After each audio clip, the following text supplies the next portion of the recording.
your emotions. There are a few steps that you can practice when it comes to self-management or emotional mastery.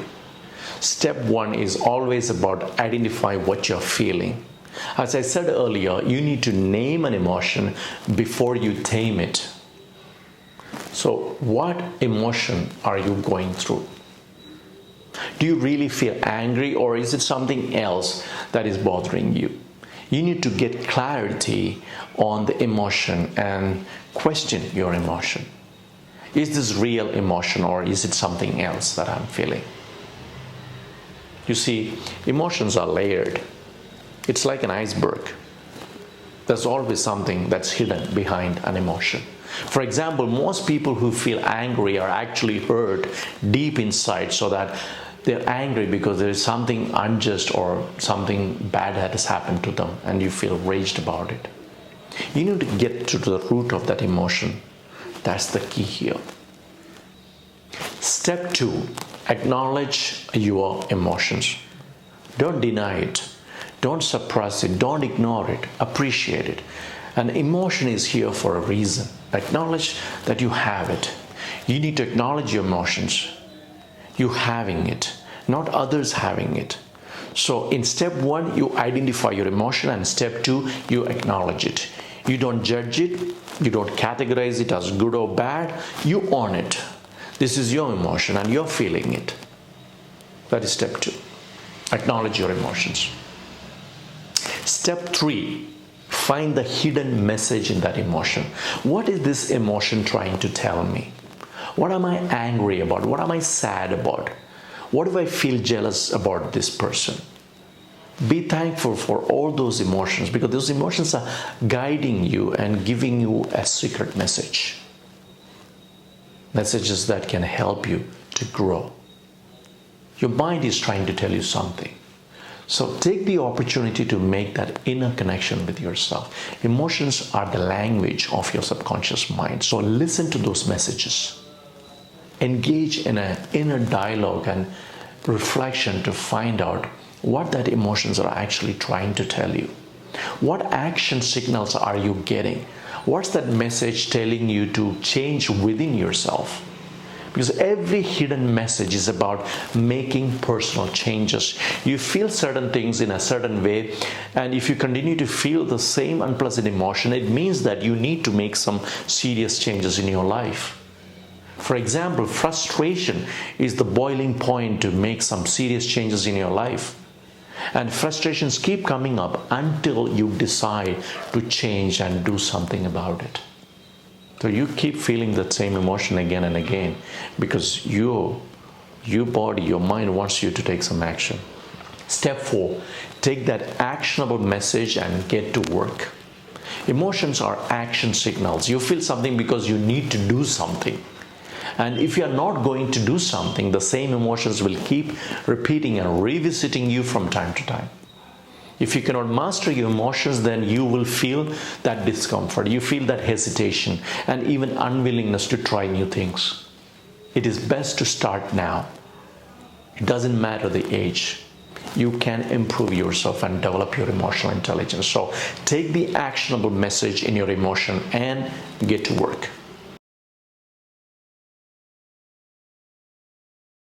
Okay, let's use this four-step process that I've spoken to you just now, using a negative emotion as an example, and let's see how we can put this into work. In step one, you identified your emotions. Let's say anger, for example. In step one, you know that you're angry. You identified your emotion. But when you talk to that emotion, you discover that you're deeply hurt and that's why you're angry. Anger is only a peripheral emotion. The underlying emotion is hurt. So you identify your emotion, which is hurt, and then you move to the next step, that is step two. In step two, you acknowledge that you have that emotion. You are not in denial. You own it. That's your emotion. You take credit for it because you're the one feeling it. You're not focusing on who made you feel that way and why they did it. That's not the criteria here. The focus is on you. So you acknowledge that emotion. That is step two. In step three, you're seeking the hidden message in that emotion. You're hurt because, somebody told you something that is not true. Somebody who's very close to you says something about it which is not true and you feel hurtful about it.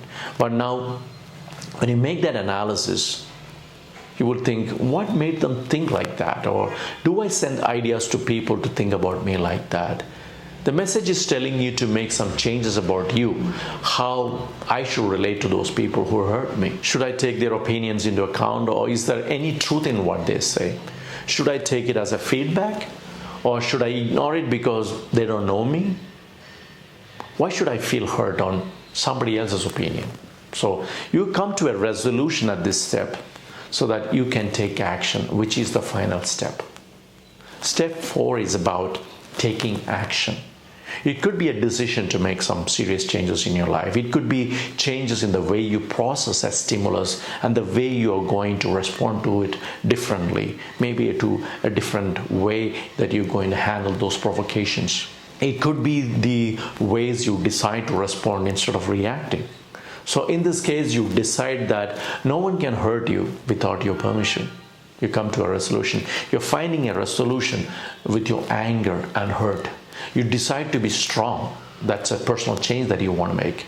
And you won't be vulnerable to other people's opinion from now on. Or to take it to another extreme, it could be something like, okay, they used hurtful words because they love me, and they also want me to mend my ways or make some changes in my life so that I may not be selfish like I was before. So the action step is to make that change. It's the call for personal transformation. The reason why negative emotions are invitation for personal transformation is that your recurring emotions in life reduces its occurrence, and sometimes it ceases to exist completely once you make that real change in your life. That is a fact. Once you make that change, you will not be frustrated like before. You will not be angry like the way you used to be. You don't have that recurring jealousy anymore. You're more cheerful. You are less intimidated. The world is not a threat after all. You're a nice person, and you're surrounded with nice people, and you can trust them again, and so on. So that's the thought process that would come to you when you change. Remember, emotions are warning signs and guidelines. They always convey something, and you can read an emotion objectively when you reflect on what you feel and why you feel it and what can you do about it. So become emotionally intelligent. Be intelligent about the messages in emotions. Decipher it, decode it. Let's be intelligent about the emotion. Let's be intelligent about what is that emotion trying to convey to me and what changes it is expecting me to make in my life. That's like having a real mastery of your emotions. It's not only about having a real self-management of emotions, but also the ability to use it for personal development and change in your life.